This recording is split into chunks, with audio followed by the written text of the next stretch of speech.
Jack Flaherty makes his long-awaited return to the Cardinals rotation and looked impressive. How big is this for not only Jack, but the team and the fans?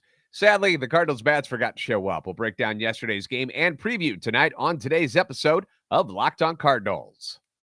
You are Locked On Cardinals, your daily St. Louis Cardinals podcast, part of the Locked On Podcast Network, your team every day.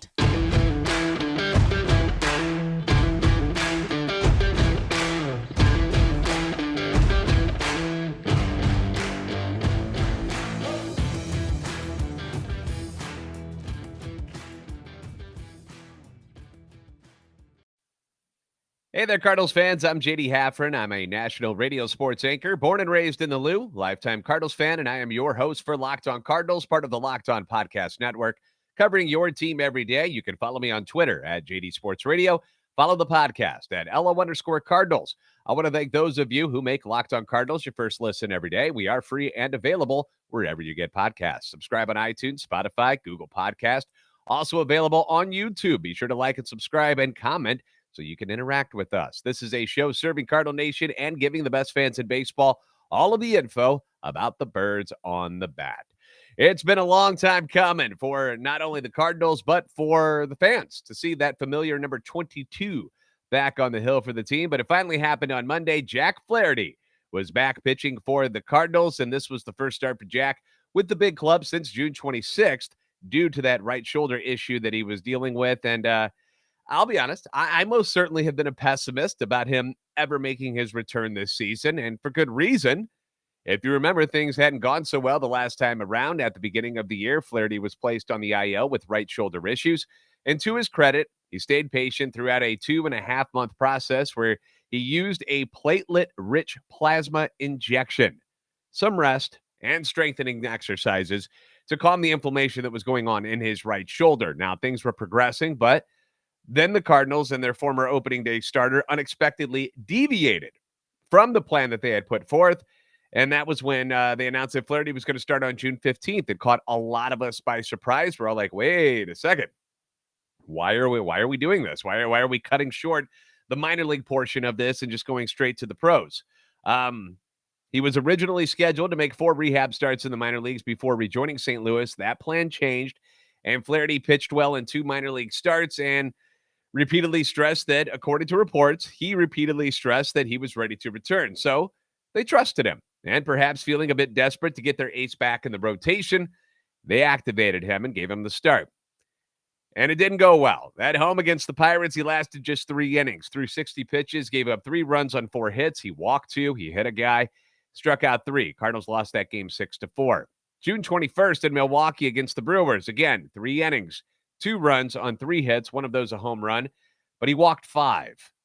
Had just 1 strikeout on 71 pitches. Cards ended up winning that game, though, 6-2. June 26th, at home against the Cubs, he lasts just 2 innings, 0 runs, 1 hit, 2 walks, 2 strikeouts, throws just 49 pitches. I believe that day he was set to throw at least 80, and then he ended up leaving the game due to more shoulder stiffness, which obviously brought up the idea that his return to the team was a bit premature and that he had forced himself and the team had forced him up a little too early. Hindsight is always 20/20, but it's hard to argue against the results. He didn't look right. He didn't look ready. And for the injury to creep up on him again just didn't help things out. But Flaherty was adamant that him throwing at the major league level and not in the minors wasn't the issue. He said this after the game: "I wouldn't change anything. I felt great. We did everything the right way. I wouldn't really change anything. It's unfortunate what's happened, but we did everything right. We were honest with each other through the whole process, and everything felt great. I came out, didn't pitch well in the first 2, but then on Sunday, I came out and pitching a lot better and executing way better in the first inning. I was finally getting in a groove, but I just didn't feel right or 100%. Again, this is Flaherty talking about his start back in June against the Cubs. This was after that. So I had genuinely written off Flaherty for the rest of the season because I didn't want the team to rely on the possibility of him returning as the reason to not go out and make other moves at the trade deadline. I mean, we've all heard teams use that phrase before, saying, well, if we get so-and-so back, it's like trading for a top player. And we didn't want to hear that garbage, man. We wanted them to make a move because We didn't want him to just sit and pray that Jack Flaherty was going to be the answer. I didn't want to hear that excuse, and luckily for the fans of the team, Mo in the front office, they didn't do that. They didn't sit on their hands. They went and got the pitching they needed, despite the possibility that Flaherty could return, and it worked.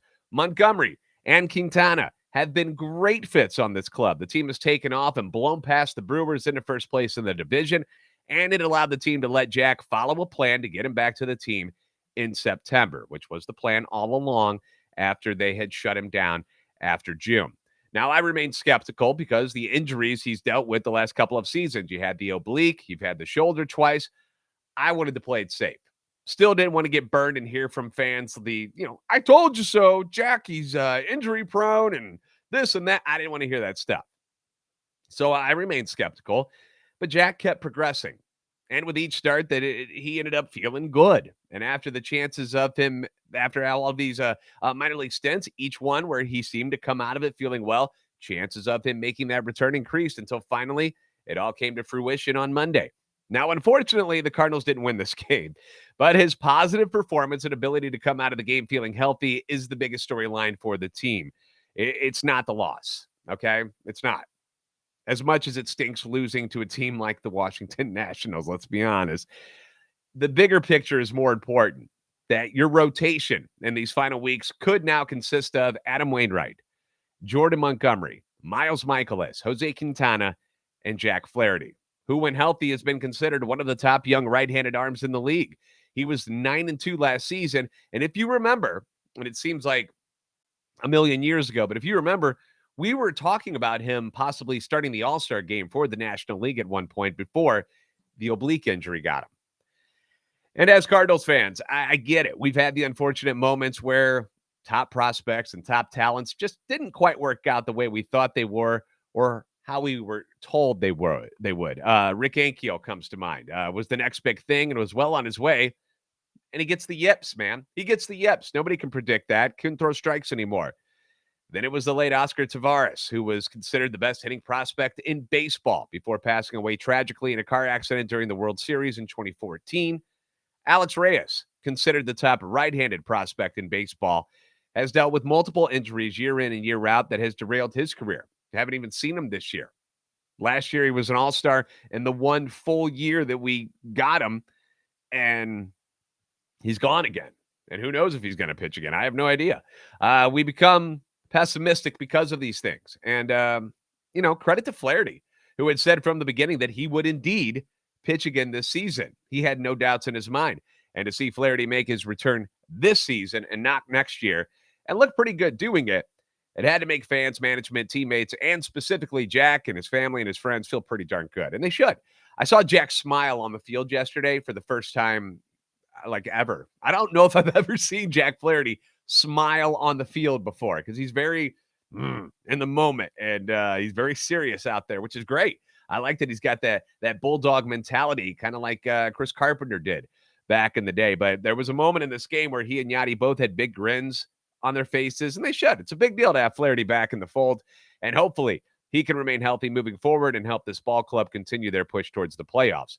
What we're going to do next, we'll break down yesterday's game, and we're going to talk about tonight's matchup as well. So we've got those coming your way because yesterday's game, a lot of good stuff to talk about with Flaherty. The bats, not so much. But we'll get to all of that here on Locked On Cardinals. Now, as a guy who enjoys snacking almost more than an entire meal, like I genuinely could grab snacks and just do that all day instead of sitting down and having like a four-portion squared meal. I'd rather just snack. It's more fun for me. And I know that the things that you normally have lying around in the instances that you need a quick fix, not usually good stuff for you. They're not great items. Usually, very carb and sugar heavy items that do more damage than good for you and your body, which is why you need to get on board and do what I do and do the Built Bar Puffs. All right. Now, if you haven't tried the Built Bar Puffs yet, you're depriving yourself of one of life's greatest joys. They got a new flavor. It's right up my alley. I'm sure it's going to be up yours. Indulgent cookie dough covered in chocolate. Built has done it again. Let me introduce you to my and your new favorite cookie dough chunk puffs. They got a light and chewy texture, real cookie dough chunks, and of course, they're covered in 100% real chocolate. All of the joys of eating cookie dough without having to put in the work and the hassle of making it. Plus, it's healthy for you. That's the kicker here. It's healthy for you. Cookie dough chunk puffs are only 160 calories, and they have a whopping 15 grams of protein in them. So run to Built.com, snag a box for you and the family. And like all Built bars, the new cookie dough chunk puff is covered in 100% real chocolate, which means they're healthy and tasty, light, fluffy texture. So good. So good. You got to get them, man. What's great about Built, too, is that all of their bars are made with collagen protein, which your body absorbs more efficiently and provides tons of health benefits. Eat something that tastes good, which is awesome, and is good for you. Double bonus right there. You're going to love the new cookie dough chunk puff, whether you need a snack for your workout, a late night treat, just need to grab a quick bite. Last night, wife and I watching movies, and instead of grabbing candy and stuff like that, cookie dough chunk puffs. You grab those, eat those with some popcorn. Okay, I know that's not the best thing for you, but it's better for you than what you normally would be grabbing to go along with your popcorn. So grab yourself a Built bar, ditch the calories, the fat, and the sugar. They taste better than a candy bar. Right now, you can go to Built.com, use promo code LOCKEDON15, and you get 15% off your order. That's right, saving you money. Use promo LOCKEDON15 today and get you some of that Built Bar love.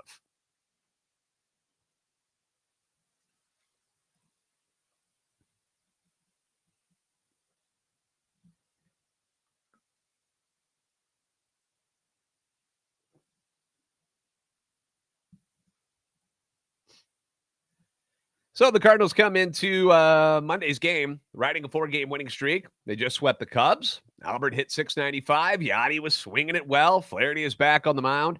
All is right in the world, right? Plus, you got the Washington Nationals in town. They've got the worst record in baseball. So this was going to be easy pickings, right?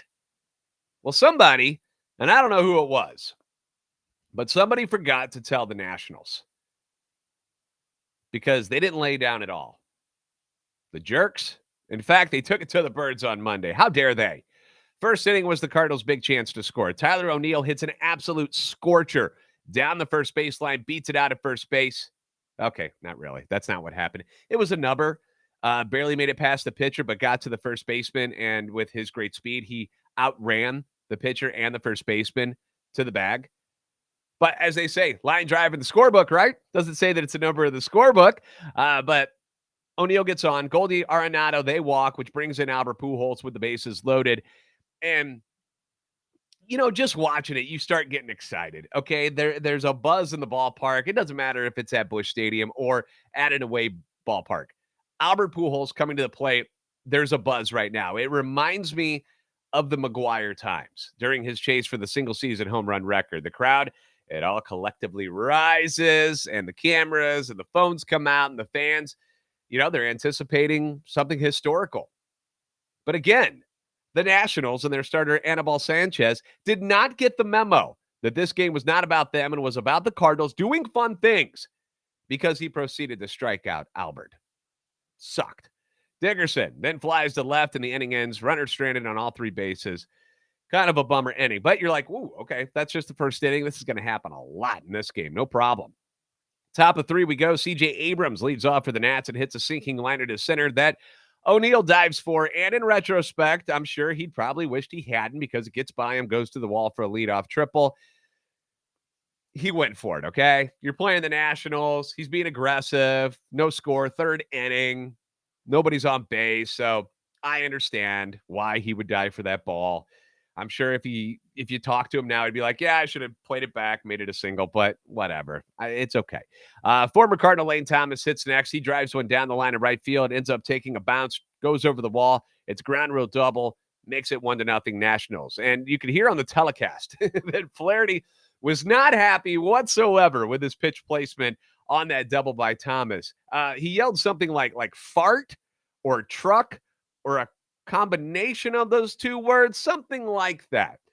And he said it almost immediately as Thomas connected. I thought I had to go back on the replay. It was like, did he say it right as he released the ball? That's how fast you could tell he was upset with that particular pitch. So, Not happy at all, which Flaherty then kind of takes it to the next level. He strikes out the next 3 hitters consecutively to end the inning, but it's 1-0 Nats. Top of 4, back-to-back leadoff singles for the Nationals, and Jack has to work out of trouble again, but he does, getting the next guy on a sac bunt, then a strikeout, then a line out.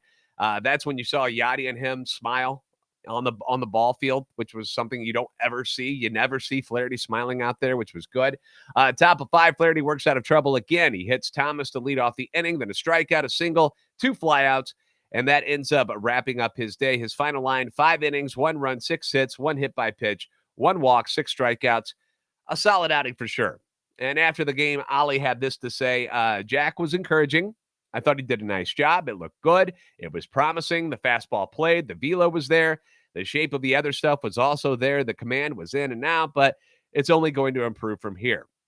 Flaherty did have runners on in all 5 innings, but he was able to wiggle out of almost all of it after the game. Flaherty said, "The name of the game is making adjustments. I put myself into some bad counts there and really had to make pitches. Kind of made everything harder, but being able to make those adjustments pitch to pitch is really important." Paul Goldschmidt, who never speaks, even chimed in on Jack, saying, "He looked great out there. Glad he's healthy, and hopefully that'll continue. It's going to take all of us to accomplish any goals we have, and we're going to need everyone." 16 of Flaherty's 91 pitches on Monday reached 95 miles per hour or faster. 5 hit 96 plus. Against former Cardinal and old friend Luke Voigt in the first inning, Flaherty fired a 4-seamer at 97.1 miles per hour. That was the fastest pitch that he's thrown in the major league since May of 2021. Sadly, the Cardinals didn't get anything going offensively the rest of the game. They mustered just 2 more hits after the first inning and finished with 3 on the day. 3 total hits. In fact, they only had 1 at bat after the first inning with a runner even on second base. That's how boring this one was. The Nats got some fortunate soft contact hits against Andre Palante, who had his worst outing of the year. He retired only 1 of 6 hitters that he faced. He gave up 4 hits, walked in a run. Chris Stratton came in, allowed 2 inherited runs to score after relieving Palante with the bases loaded. Zach Thompson throws a shutout inning. James Nail gave up a solo shot in his 2 innings of work, but the Cardinals get blanked 6-0. Again, you are not going to win a lot of baseball games when you don't score any runs. So just not their day. And I found some goofy stats here too. Check this out. The loss now leaves the Cardinals 0-3 on Labor Day against the Nationals. 0-3. St. Louis lost 4-1 at RFK Stadium in 2006. They dropped a 4-3 contest in 10 innings at Nationals Park in 2018, which ironically was started by Jack Flaherty as well. So that's just odd. 0-3 against them on Labor Day. So maybe we shouldn't schedule Washington on Labor Day anymore moving forward. I don't know who's in charge of that, but let's stop it. Despite being 23 games over 500 for the season, the Cardinals are now just 14-17 against the NL East. Their only winning record is against the Marlins, who they're 4-2 against. They're now 500 against the Nationals and have losing records against the Braves, the Mets, and the Phillies, who are all playoff teams. So it would make sense that the record would be a little bit lower against those guys. Now, to make room for Flaherty, the team did make some transactions. First, they optioned right-handed pitcher Dakota Hudson to AAA Memphis so he can continue to work on things down there. He'll get the start at Memphis today on Tuesday, the 6th, and is in line to start one of the doubleheader games against the Reds on September the 17th. So they're not like aborting anything with Dakota Hudson. They're not punishing him. It's nothing like that. They want him to continue to work on his stuff. And instead of doing it at the major league level where it's the best of the best hitters in the world, you go down to Memphis and you work on it down there. Because if you lose a game in Memphis, so what? It's no big deal. You lose games up here, you're costing, a chance to go to the playoffs and whatnot. And, Dakota, it's not just the mechanics and stuff like that. Dakota could probably use a bit of a confidence boost. Let's put it that way. He could use a couple of good outings to make him feel better about himself. Okay. It works wonders. Trust me. So he'll be down at Memphis and starting today. They also designated right-handed pitcher Junior Fernandez for assignment. Now, Fernandez appeared in 13 games of relief for the Cardinals. And when he first came up, he looked great. Remember, we were all like, whoa, where's this guy been? We need him. We need more of this guy. And then things started to taper out. He went 0-0, had a 2.93 ERA while he was up with the Cardinals for those games. But for a while there, he had that 0 ERA, and it was, I don't know, it was kind of a mirage. of how he continued to have the ERA be 0. He goes down to Memphis, just 1-3, 5.45 ERA there. His last 7 games, though, have been pretty bad. 5 1/3 inning, allowed 5 runs on 14 hits. He walked 6 with 5 strikeouts. That's an ERA of 8.44 and a whip of 3.75. Ooh.